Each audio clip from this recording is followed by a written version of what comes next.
Good afternoon, ladies and gentlemen. Welcome back to the Fight Pro League broadcast. What? We're wearing like the exact same color jacket. Are we?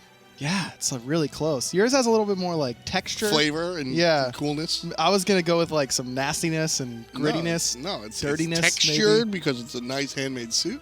Yeah, oh no, I'm going to need to go change. Oh well, welcome back to the Pro League. It's Tom and Aggro Banninger here, and we've got an exciting matchup for you. NRG versus Team Dignitas. This one's a good one. Anytime you hear these two organizations squaring off, you know it's going to be an excellent game. But this is really, really important for NRG in particular because they have not had the strongest start to the fall split. The usual sort of trope that we have whenever it comes to NRG. And Dignitas is looking like the best team in the world right now. So this is a really good opportunity for NRG to try and reclaim that they're, still a top team in Europe right now. But at the same time, what are you looking at? I'm just even my button's better than yours. This is a great opportunity for Dignitas to prove that they're still the best. Let's go to Picks and Bans. Picks and Bans coming at you for game number one. Dignitas have previously really valued the Morrigan. So have NRG. I think this is going to be either a ban or a first pick, regardless of the rest of the meta. These two individual teams love that choice. Any really skilled team seems to really like the Morrigan, and these two in particular, you're right, I wouldn't be surprised if that was a priority pick because it dictates not only what your team has potential to pick, but what the enemy team has potential to pick as well. It's so difficult to work around. Could be a big reason why we see the Circuit ban as well. If this is going to be a Morrigan style of game, Circuit is one of those ultimates that you really don't want to give the Morrigan an option to use. Yeah, double Circuit, things like double Hun Bats, even though I don't think we're going to see a ban here, double Hun Bats becomes really problematic. We've even seen the double Camazotz really come out just for the super tower diving potential. But it's going to be Arkkyl and Circuit banned out by Team Dignitas, and then NRG gets rid of Chronos and Scotty, leaving Erlang Shen. First pick, and I believe is exactly what Rival did in the first set of today. Erlang Shen is just incredibly versatile. He can play 3 different roles, all to a very high level. Mostly jungle and solo, but still has that potential to go into the support role. And if iRaffer is going to continue with these aggressive supports like he did in week number 1, then this could be a good fit for NRG. Chulainn on the other side for Team Dignitas.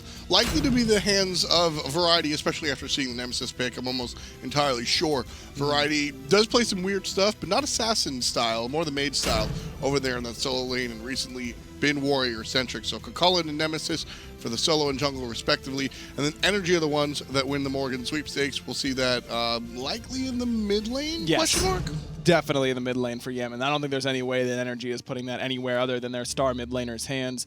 And Hui as well for emilitoo. I really like what NRG's drafted thus far. But at the same time, I really like this Nemesis pick for Dignitas. I mean, if NRG is going to go Erlang Shen in the jungle, you're already kind of cementing yourself into multiple warriors. And then Nemesis gets even more targets to choose from. Plus, with their recent changes, giving a little bit more power to Slice and Dice, taking a little bit away from that ultimate, you're kind of... While you still shred warriors very, very well, it's more of a traditional assassin where Nemesis actually has pressure in the early game now. It's difficult to not get poked out by Nemesis anymore. And so you can kind of plug in Nemesis, not just against tanky compositions now. Raijin, just one day pulled out, and now all of a sudden he's fantastic. Another pick for the big drum guy playing over there in the mid lane, most likely for Team Dignitas. The monkey is banned out, with the Morrigan being picked over by NRG, as is Camazotz, so believe it or not, we know what we're talking about sometimes. And then Fafnir and Jing going to be banned out by NRG, leaving Dig with Terra and NRG to give Adapting the very traditional Thor. Dignitas was kind of between a rock and a hard place. Do we pick Terra ourselves and give NRG the option to use Terra's Blessing, or do we just give them Terra and give them the opportunity to use 2 Terra's Blessing? So it's one of those situations where when you're playing Poseidon and you see an Aegis, you're like, I don't want to crack in that guy. But you have to crack in that guy, or else you never get the Aegis off. Smart choice by Dig saying, yeah, it kind of stinks, but we're going to pick it anyways. Yeah, so we're going to have a buggy game today. Oh, thank you. Thank you. Yeah, thank you. AMC going to be the last selection. He's a bug. Get it? Not in the mid lane this time. At least most likely. Could be Raijin ADC. I mean, we've seen Raijin jungle. What isn't possible these days? But it is Arkkyl on the AMC. And AMC really having a resurgence. And honestly, this makes a lot of sense to me.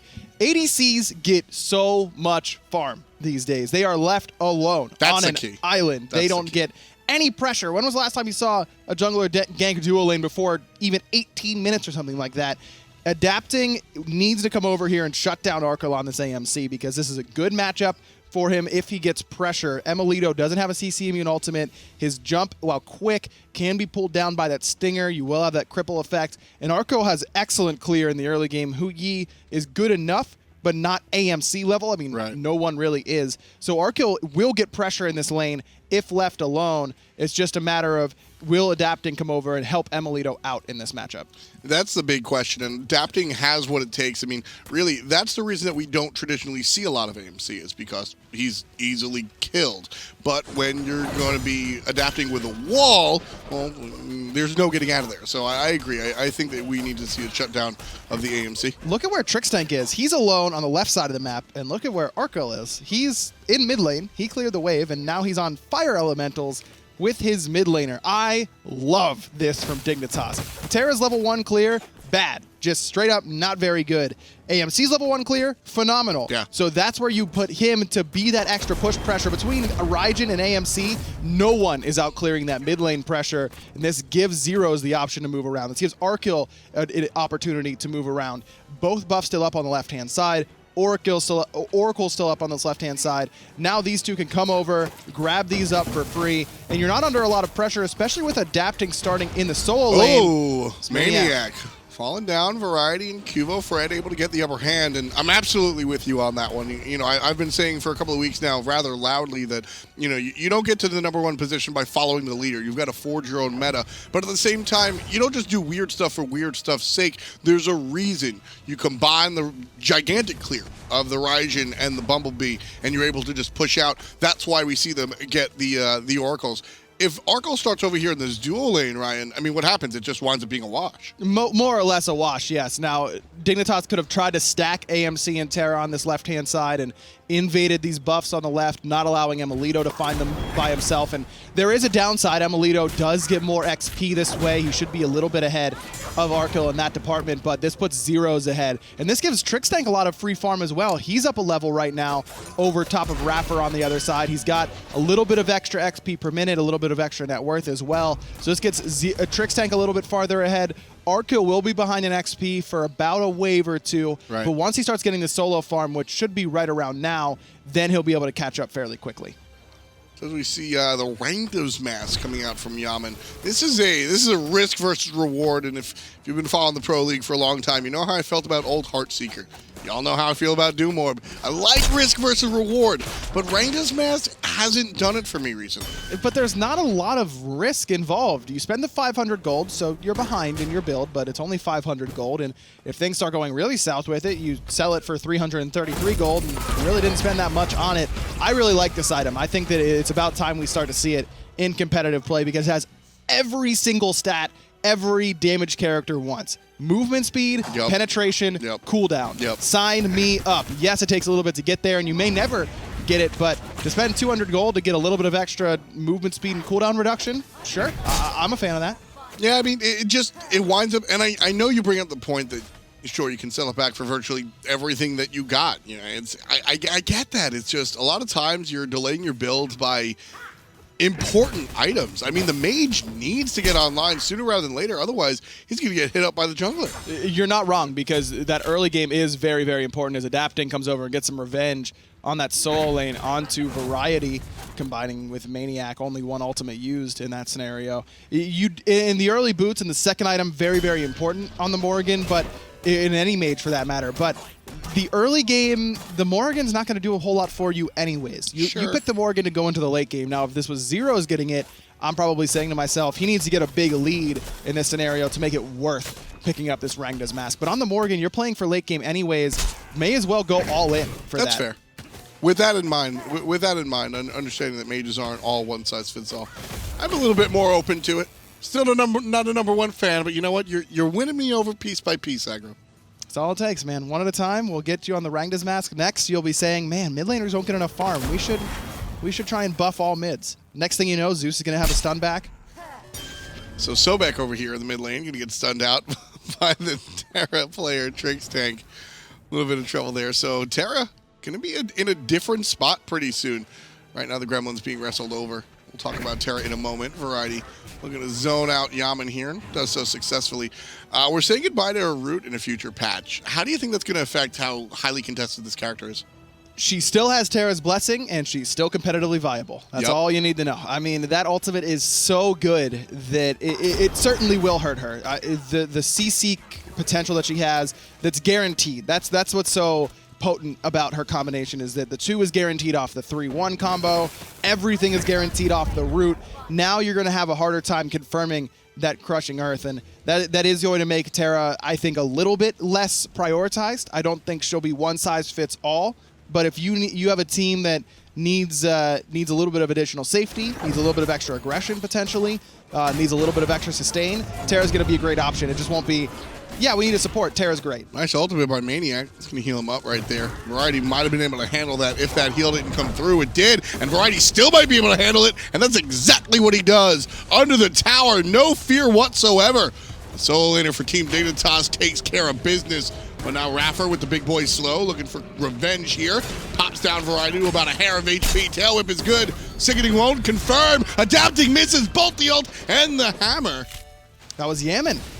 That was Yammyn who had changed into adapting, which makes a lot more sense as to why the accuracy wasn't there. Now iRaffer gets caught out, and Zyrhoes is going to crush him down with some barrels. Adapting wouldn't have missed that. Come on. I love that play. I'm glad I messed that up because that shows. So NRG dropped Yammyn and iRaffer, and that's not a good look. But what I loved about the thought process of that play, it didn't wind up in their favor. No. Dignitas take it. Yep. But I love that 2 Thor ults come out at the same time. Watching the game, and this is one of the biggest differences about watching the game versus playing the game. You're an ex-player. What's going on in comms? Thor dunked me on right. Wait, Thor's in my lane. What do you? What? That's basically what you hear in a situation like that, and that's what I thought. I mean, when we went over to Thor on the left-hand side of the map, I was like, "What? It's a buggy game." Did we see some weird thing? Yeah, I mean, yes, AMC's in the dual lane. Yeah, I got it. Okay. I enjoyed it. That makes one of us. You? No, if you enjoyed it, and only one of us enjoyed it, I can't be enjoying it. I don't know about that one. You gotta figure out your math, dude. We all exist on like the same multi-platform plane. One is just a number, but what does it actually mean? I'm not. It's the amount of kills that NRG has right now. That's what it means. That's what you should have done. Thank you, yes. Dignitas have 4. But my point being was that the muddied up comms is such a really big deal that the Morrigan can bring when because you're operating on split-second notification. When you hear Thor up or Thor ult, right, you're not having a full conversation, a full statement. You're saying Thor ult, Thor left. Immediately you say, I'm safe to do X because Thor is not here. In that split second, you get Thor ulted, and you want to yell at your teammate. What are you talking about? There's 2 of them. NRG had the right idea. It goes Dignitas' way. They get multiple kills, but that's the type of play that I love to see, and I think that's why NRG has been such a successful team, because they think about these things, and that wasn't a mistake. That wasn't happenstance, that adapting and Yammyn Thor ulted at the same time. That was by design. Well, not only that, but it's the fact that Variety, even despite Arkkyl probably telling him, yeah, Thor's on my lane, you're fine, still reacts to the Thor dunk at the same time. I mean, that's just instinct taking over. You're not thinking about, well, that can't be Thor ult because he's on the other side of the map. That's just, I saw the preview, and I don't want to get hit by that, so I'm going to react. It was a very quick reaction. Going all in by Yammyn. If he doesn't throw the hammer, he's probably safe, but by going for the kill right away, just a little bit ambitious. It's a nice way to put it. Thank you. Ambitious. iRaffer. I like when iRaffer plays these aggressive supports. Sobek, not the only one. Sometimes we see iRaffer play. We've even seen iRaffer play Ares. The Ymir is one of my favorites to watch iRaffer play. His ability. People always say that iRaffer kind of just like baits himself out. The enemy team collapses and then NRG respond real well. I think there's a lot more thought process that go into it. And when you see him play these aggressive supports, you can really watch it unfold when iRaffer tries to make those plays on Variety, for example. I really like him on Fafnir for that exact reason. He just seems to always be willing to be right in the thick of things, and no one really looks at him because they know they can't, because he's just a little bit too slippery on a god like Fafnir that can be played aggressive. A lot of Fafnirs play a little bit more defensive, but I really enjoy the way that iRaffer brings his own play style to a very popular god like Fafnir. And iRaffer has always done that with his own god pool. Adapting right side, the rest of the team Dignitas on the left outside of Variety. So 3 players strong is NRG on the right, and that's Gold Fury. Easy as Sunday morning. Team Dignitas just picking that one up nice and clean. Smite 101. You're too heavy on the right. You got to pick up the left. And Zyrhoes does Raijin 101, which is go up in the ultimate, use the first shot to fear away anyone trying to steal your objective, and then use your damage shot in order to confirm it. That's just textbook Smite by Dignitas right there. Love to see that really go down because, we're talking about NRG, two-time defending world champ, and I was kind of giving them credence because of how well they execute intense plays. Right now, they're on the other side of it. iRaffer likely to fall down, but goes in the ultimate to avoid the taunt. QvoFred still on the chase. A couple of basics will confirm it, but can't find it. Instead, it's adapting, saving the life of his support player. Taunt in, Variety in trouble. There's a nice shell to save the life of the solo lane, and now maniaK's the one on the bad end of things, as well as Yammyn. There's the drums of war, and QvoFred puts number 5 on the board. But emilitoo is coming around the back, looks for Variety with those stuns. Ricochet doesn't quite find a home, and now Emil doesn't have enough damage to continue this fight. Meanwhile, Arkkyl is just farming up in mid lane, continuing to try and catch up to emilitoo. Such an important wall coming out from adapting right there. You catch that blocking Zyrhoes. If that wall doesn't come through, then emilitoo's getting collapsed on by 4 different players. The wall separates it, keeps it separate, and adapting saves the life of his teammate. Well, that whole engagement starts because of a perfect wall by Trixtank. Puts him next to one of those rocks in the jungle, and all of a sudden, iRaffer can't dash, can't move, gets stunned, and a quick reaction by QvoFred to find the Nemesis ultimate in response, because you want to use that right before your damage comes through. You want to get as much use out of that protection strip as possible. So good work between those two longtime teammates, gets that whole engagement started. But Yammyn does a nice job this time transforming into the Erlong Shen. It finds that extra taunt on a Variety that ensured that they were going to stay, as many of his teammates could stay safe. Now, as is usual, he's the one who gets punished. Good intentions usually do. But at least instead of losing iRaffer and Yammyn and potentially someone else, NRG only lose 1 member. We always talk about the difficulty of playing the Morrigan is being actually able to play the rest of those characters, but also in the nick of time kind of coming up with what's the best solution to the scenario. It's this in about 0.5 seconds time with 9 options on the board. Figuring out that solution is I think that might be the hardest part about playing a good versus a great Morrigan. I absolutely agree. That's the thing that always impresses me the most is whenever you find someone who's low HP in the middle of a fight and all of a sudden your Morrigan transforms into Khepri and saves them and somehow managed to process all that and then do it, because it's not easy to find Khepri on the scroll wheel. You gotta go through that whole process, and you see a lot of players misclick, and can't really blame them because that is not an easy task to kind of handle. That's just hours in the gym, just doing it over and over again. And it's one thing to get the character on your team, right? We see the Erlong Shen. What really impresses me is when they made the plan. When we see the Raijin transformation for the fear, I'll go out of my mind, because you can go into this one saying, all right, I have these 4 options, here we go. It's when you start using the others' teams against them that's really, really a lot of fun. Which is maybe another reason why we see the Muzen Cup. We talked a lot about how AMC is very strong, one of the better dual characters, and here in today's meta, he's not under as much stress as he normally is, which usually keeps him out of the pick selection process. He also doesn't have a fantastic team fight evolving ultimate. You don't want to spend 10 seconds as a Muzen Cup. Yeah. You want to spend the entire team fight as a Muzen Cup, because it's consistent damage. That really goes for a lot of hunters. Not Hou-Yi, I'll drop the Suns. Hou-Yi, you can drop the Suns. Medusa, you can use the Petrify. There are exceptions to the rule, but you're right. And also, Chulainn can kind of fit that role. I believe you transform into Chulainn with minimum rage, so you're never going to get benefit out of that entire kit. So Warrior is usually a very popular transformation option for Morrigan players. Chulainn, not really a good one. Trixtank, obviously, on the Terra. Quite a different story. But Team Dignitas, I think, did anticipate a little bit of the Morrigan. AMC coming as the last pick, as he should. Characters like AMC, and I'll bring up Anubis, strong characters, but the Achilles heel, they're incredibly easy to kill. You have to select them, if not last, very close to the bottom because of how threatened they can be.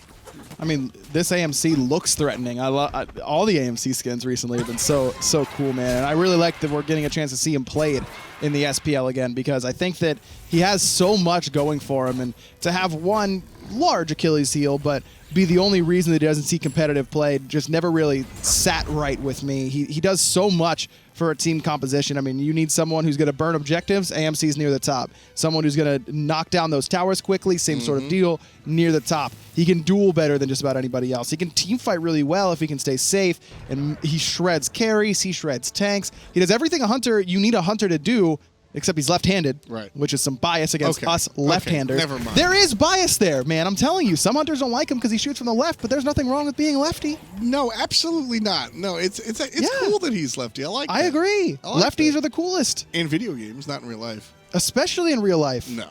Hey, Tom, you know which hand is my dominant hand? I don't. It's my left hand. Oh, wow. Look at that. Not cool. Ryan's a lefty. Things seem to add up here. This backfired. It really did. I thought it would go better than that. You walked into wall straight up. That's how you handled that one. And I'm AMC. Left-handed, it doesn't have a leap to get over it. One of the things that I think has also kept AMC out of competitive play, he's damn hard.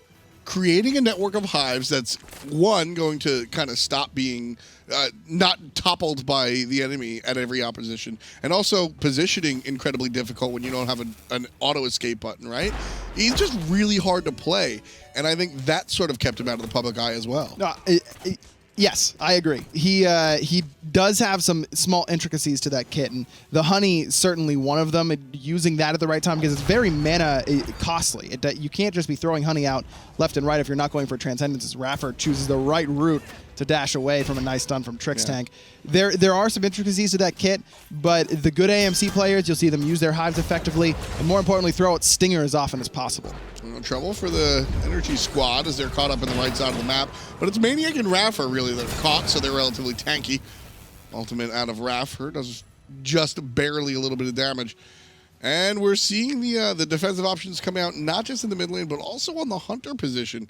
You can see after two of the stronger items for AMC, the Devo gloves and the Executioner, being built into what I can only imagine would be a hide of the too many urchins. I think that this makes more sense to me than on the mid mages. Is hold that thought. Is Dignitas is going to pull this Gold Fury, and they're just going for it. NRG has absolutely no idea. I mean, this is look how quickly this objective being shred because of exactly what we've been talking about for the past couple of minutes about AMC's ability to just shred these objectives. Once you get those 70 stacks of Devo gloves online next to your power boots, a little bit of penetration, you're just able to crush it. Critical strike if he goes down that road. You just delete these objectives. It's way too powerful. So, I mean, with two of them already, 17.5 in, just over it. Team Dignitas leading by about 4,000 gold plus. So both members of Dignitas of the damage-dealing carries between Zyrhoes and Arkkyl going for Hide of the Urchin. And as I was about to say, I think I like it a little bit more on the Hunters than I do on the mid laners because Hunters can stay in the thick of the fight much longer than mages can. You've got lifesteal, you've got ranged auto attacks that you don't need your cooldowns to be up in order to fight as a hunter. You do as a mage. You can't really just be sitting in the middle of things throwing autos because then you're going to die. So getting that defense to be able to stay longer in the middle of things and use that lifesteal to stay healthy enough to continue the fight makes sense to me. On these mages, I know I've been pretty vocally against it. As a whole, I do think there are options where it's good, and this is one for Zyrhoes. When you're ahead. When you are ahead, because you've already got a fully stacked Book of Thoth, you're already level 15, you are ahead in XP among just about everyone else on NRG outside of the Hunter and Solo Laner, which is to be expected because they get so much solo farm, and now you can just rely on your base damage from your abilities, which should be fairly leveled, in order to deal the majority of your damage. You're not relying on those items quite as much. Roddy caught up, hit by the double tap, and a little bit more after that brings him down relatively low, but a strong knock-up. I thought he had teammates on the way, but not the case at all. Instead, he gets knocked up, taunted, spun around, and now finally here comes Trixtank. maniaKK not going to be able to catch up. iRaffer going all the way. Tail whip, sickening strike, and the ultimate. Pop, pop. No, he jumped it! He jumped it! He's out of there! Now Variety should survive, and iRaffer certainly will not. Well-timed by Variety. iRaffer knew he only needed a little bit of damage from that lurking in the waters, but you can't insta-pop it. There's a time that you have to wait for that charge until you can open it up, and Variety, well-versed on the Sobek character, plays a decent amount of it in the solo lane. He's able to time it perfectly. That is a cold, hard read. There's no tell whatsoever on that Sobek unleash. No. It's just, all right, when is he going to hit me? Now. And, like, if you wait the entirety of it, then we've all seen the timing. But that, one of the more impressive things I've seen Variety do, just guessing and coming up right. Well done. Really close by Zyrhoes. Almost Mezd adapting out of his hammer throw. Just wasn't long enough duration. Portal Demon falls pretty low, but here comes Emil around the back. And that's going to stun 4 separate players. Zyrhoes looking to cause havoc as he taunts adapting towards him. The rest will be beached out. Arkkyl now looking for emilitoo. Tagged up by the Raijin. Tons of noise, and there's the second Thor dunk. emilitoo takes care of Arkkyl. And now still QvoFred in trouble. In fact, he's going to be able to get taken down to the fountain. Adapting puts number 3 on the board for NRG as they cut Team Dignitas' kill lead in half. Really good positioning by emilitoo there. He's what enables all of that for NRG. Adapting finds a 4-man dunk, but it's because everyone from Dignitas grouped up to make sure emilitoo wasn't going to be able to solo one of them out. Then comes Yammyn with the second Thor ult, but where's Emil? He's still in the back line, swinging away. Level 19 on this Hu-Yi. He didn't go for defense. He went Xe into chin size, so he's doing plenty of damage to everyone on the entirety of Team Dignitas. Really well positioned, only because he knew his team would be there to back him up. Even if you only have one Thor ult, Emil's probably considered out of position. If you don't have any Slammy Global ults, Emil just dies outright in that scenario. But that is such great situational awareness to know exactly how much help he can have, and then to trust his teammates to be there with it. And of course, you don't become 2-time defending world champions unless they're going to be there for you. I've always called it the buddy system. NRG are never in a spot where they can at least yell help and at least one person shows up. That's something I've noticed throughout the course of their career, but collective career, maniaKK joining the squad. But when you see these guys get into trouble because iRaffer's by himself diving back camps, he's doing that because somebody is invading red buff, not because he's just doing it by himself. These guys are never out of a stone's throw away from each other, and that leads to some really nice plays. Dignitas still leading as they do get that last objective. The Portal Demon does go the way of Team Dignitas, but a very close game here, 22 minutes in. And those were important kills because you want to shut down these carries that have gone for the defense options. You want to make sure that they don't get to continue to free farm and get closer to the actual damage that they will soon need. QvoFred fell in that little engagement. He's going a little bit more defensive with the Magi's Blessing to make sure he doesn't get one shot by Yammyn. That I love. Yes, it's something a little bit more. It allows you to be more aggressive without costing quite as much gold. Pretty close, 2350, I believe, to the compared 2400 for the Height of the Urchin. So pretty much the same, but you're getting a little bit. You're getting an open window to walk through some of the CC. It's also more nuanced, more directed, right? When you buy a Height of the Urchin, it's just, oh no, don't hit me as hard. Whereas when you're buying that Magi's Blessing, it gets rid of crowd control. You're specifically saying, when adapting tries to wall me, I'm still going to be able to run out. iRaffer won't be able to pluck me. I'm not going to get Yammyned, right? As the game gets later and later, you got to worry about that stun potential out of the Morrigan. So with this item and then paired with the katana, QvoFred is just saying, I'm always moving. I will never be stopped, and that's kind of what he's looking for. I like that choice a lot more than I like the Urchins, but I will say again, going back to your point earlier, if you're ahead, it just makes you more ahead. But now that Dignitas lost the last engagement, lost a little bit of gold after getting that Portal Demon, does this open the door more for NRG? Because now they only have to worry about a 1-stack Urchin for Zyrhoes and for Arkkyl, and they've been building damage. So they're going to be able to punch through that 1-stack where it's not quite as effective, whereas if Dignitas had maybe gone for damage, they could kill them. NRG started the Gold's Fury just in the face of Team Dignitas, like Dig did to them last time and, well, the time before. Dig shows up, forcing the leash and forcing the death onto adapting very easily. 4-man group up. This is going to be Yammyn taken to the sky as a Thor. And that should cause Dig to spread out. Yammyn misses Variety, who stands still, and now they're looking to punish the Morrigan. Knock up and taken care of. QvoFred, number 2. Stun misses there. Actually does hit maniaKK as emilitoo drops the Suns. Variety does a good job of zoning him away, and there's the commit right on top of him. Emil crippled because of that AMC stinger. Variety gets credit, but it was a team effort from Dig. This is Zyrhoes getting his Raijin juice back, right? We see a couple of these players.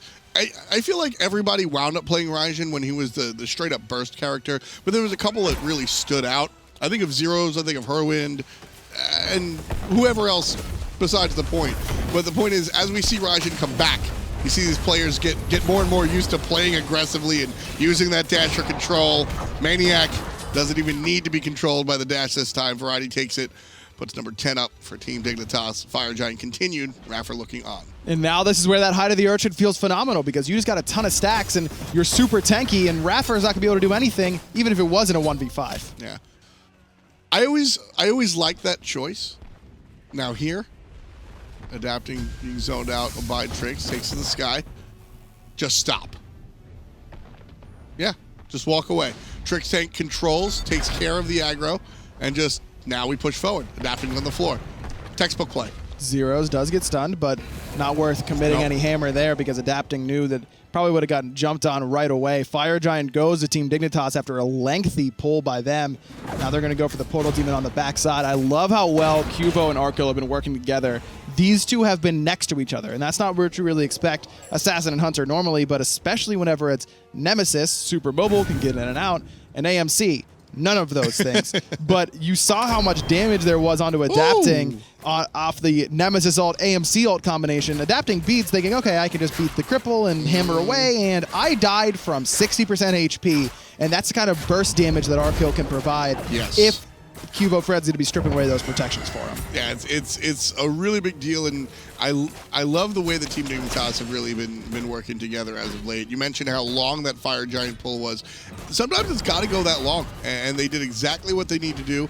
A lot of teams look to sort of rush that under pressure. Team Dignitas, I think that sequence was very telling of what kind of team they are. Controlled. Yes, just always controlled. I don't know if always calm is what I want to say with QvoFred and Trixtank on that squad, but controlled, absolutely. They're a bunch of veterans. I mean, they've been around for so long. They've been in situations where they have 2 minutes straight of having the Fire Giant pulled and everyone coming in and out. So these guys know what they're doing, and they're applying that veteran experience very, very well.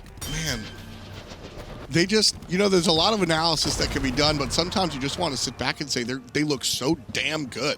Like, that's what this game has been for me, is just watching Dignitas execute and execute and execute and execute. NRG are held at 3 kills at 27 minutes, and that is an impressive feat by itself. Team Dignitas starting the party on the right-hand side. Trixtank in trouble, could be the first to fall, and will. emilitoo puts number 4 on the board. As soon as I mentioned, they're stuck at 3.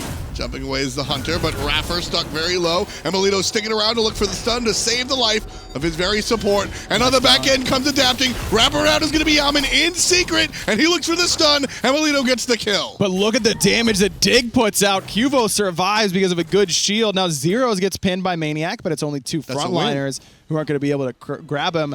NRG defend their Phoenix. They get a couple of kills, 2 for 1 in their favor, but most importantly, their base is still unbreached. They still have that Phoenix up. Absolutely a win. Tier 2 tower, nobody was defending that whatsoever. Wasn't even considered part of the sequence, if you ask me. That was Team Dignitas sieging, trying to get a Phoenix. Instead, they lose 2 players for the price of 1 on the side of NRG Esports, and who do not lose a Phoenix whatsoever.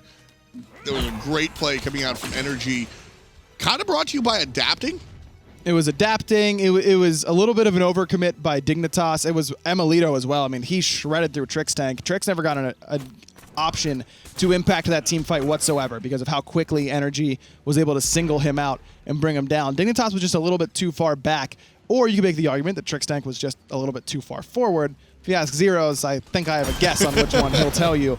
But either way, NRG do a good job of recognizing that, because it wasn't an egregious error. It wasn't Trixtank all alone underneath the Phoenix. That's a small error. It was just a slight overstepping of his bounds, and emilitoo and the rest of NRG capitalized. This is what we're talking about when we're looking at 2 of the best teams on the planet.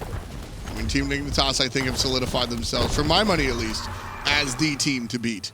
And NRG have done that for the past 2 years. So I mean, this is the pinnacle of competition here, I think.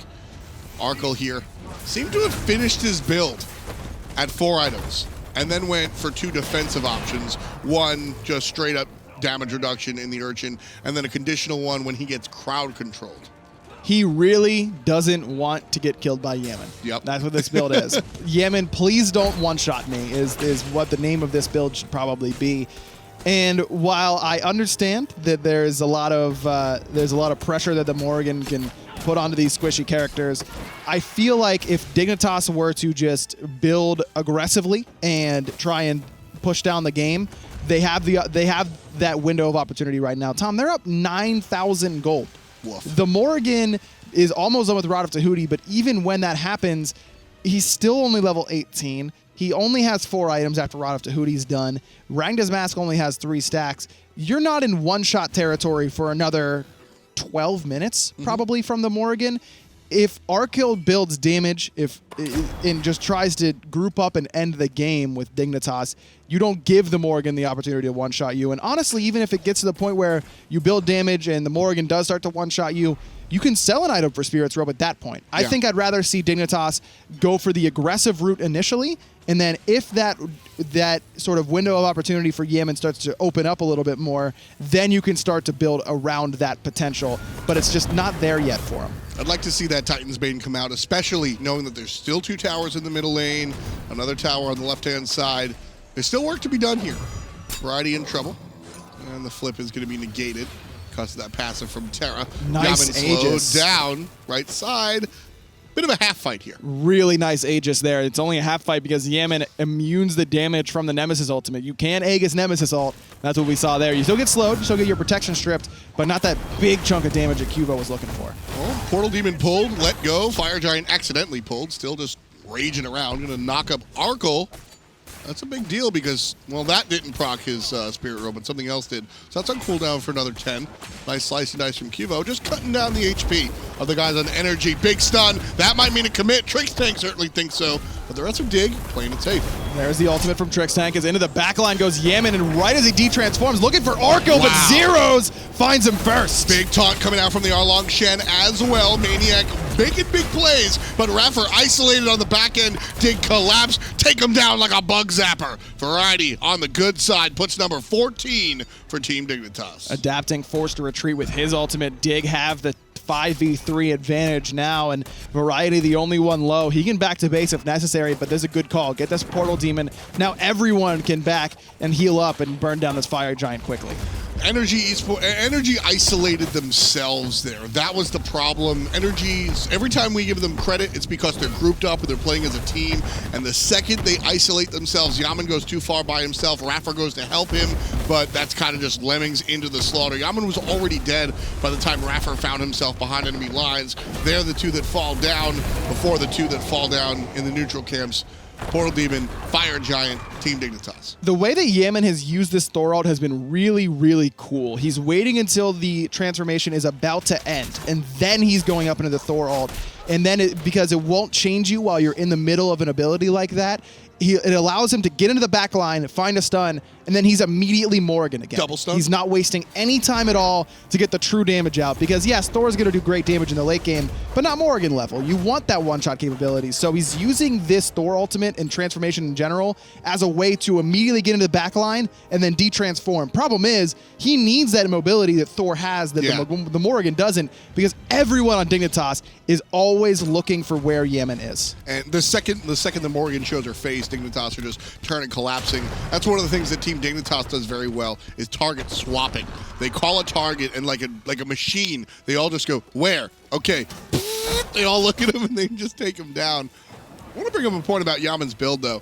Now, these are very common mage items. I'm not saying that he went out of the way to build them, but the Rangda's Mask specifically, in a world where everybody's building protections, extra protections, Yammyn has extra penetration. Now, you're going to build Spear of Desolation sometimes, not always. It's dependent on the game. When you're behind, we usually see mages go in a different direction. He sticks to it, knowing it's getting extra penetration. It goes the Obsidian Shard, which is standard, and the Rangda's Mask as well. Extra penetration for these extra defensive options. Do you think that's the thought process there?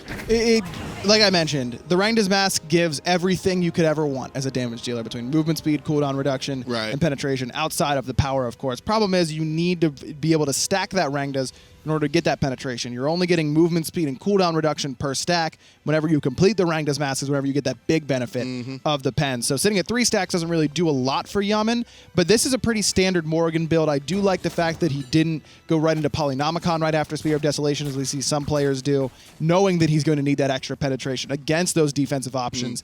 As you mentioned, for the side of Team Dignitas, now working what's going to be a poly. Once that's completed, is one-shot territory. Yeah. That's where the Spirits robe for Arkkyl. That's where the Aegises are going to be very important for Team Dignitas, and the Purification beads as well, because you need both against the Morrigan if you want to survive. So at what point does he get rid of the mask? Whenever he's done with Polynomicon and he's ready for at least tier 2 of his next item. It's not worth it to sell it for tier 1 of whatever will replace it. You need at least enough stats to warrant getting rid of that extra little tiny bit of movement speed. Dignitas now up a fantastic amount of gold, looking for the left side Phoenix. Arkkyl, so we're riding along with. There's the ultimate out of a slew of different players. Now Trixtank in trouble as he goes very deep and adapting on the back end. Can't find the jungler. Instead, it's QvoFred that takes care of one. Variety takes down adapting, and Team Dignitas forced off of the objective, but everyone at NRG forced down. They see the writing on the wall. Game goes to Team Dignitas, this time game number 1. Yammyn just a little bit too late on that ultimate. By the time he transforms into Terra and uses Terra's blessing, 2 people are dead, and iRaffer is 1 HP. Yeah. So you're not going to get a big benefit out of that one. Just chasing Trixtank at that point in the game isn't going to matter. Trix is already out of that fight. He's already used his ultimate. He's not going to be able to come back in for a little bit. NRG just gets a little bit too greedy for him, but honestly, they were so far behind, it's difficult to find a target that they can really hit effectively. Sure. Arkyl's out because he's too tanky. He's not going to be doing as much damage to you, but he's still really tanky and you want to kill him. And then, of course, the mid lane Zyrhoes, I mean, he's on a very safe mage in Raijin. Well, we also saw a fantastic performance by everybody on Dignitas. I want to bring up that Sobek play, or the counter to Sobek play. Variety here, this was just one of the hardest reads I've seen in my history of a Smite broadcaster. Like, it's not even over-exaggeration. This is all well and good. This is the fight. But it's after the fact that Variety gets out of there. It was really well played by him and using his relics, and this baits NRG into a really bad spot after this play because this opens the door for Dignitas. Look, this is a big lead for Dig. They're 30 up 5K, but jump. Really well. I mean, this is perfect, and they get 2 kills off the back of this. Yammyn's going to come crashing down soon, I believe, and then you just get the door wide open for Dig, and that really opens the door for them. The key point there is that so he jumps out of the Sobek ultimate, and at that point in the Sobek ultimate, it was still early enough that if he jumps and iRaffer doesn't pull the trigger, iRaffer just follows him, catches up, and then lets go, and he's dead. He jumped knowing that iRaffer was gonna pull the trigger. There's no warning there, is there? Like, you just gotta go for it. One of the coldest, hardest reads I've seen in Smite, man. Variety is one of the best solo laners in the game. That's incredible. You don't get to that title without making hot plays.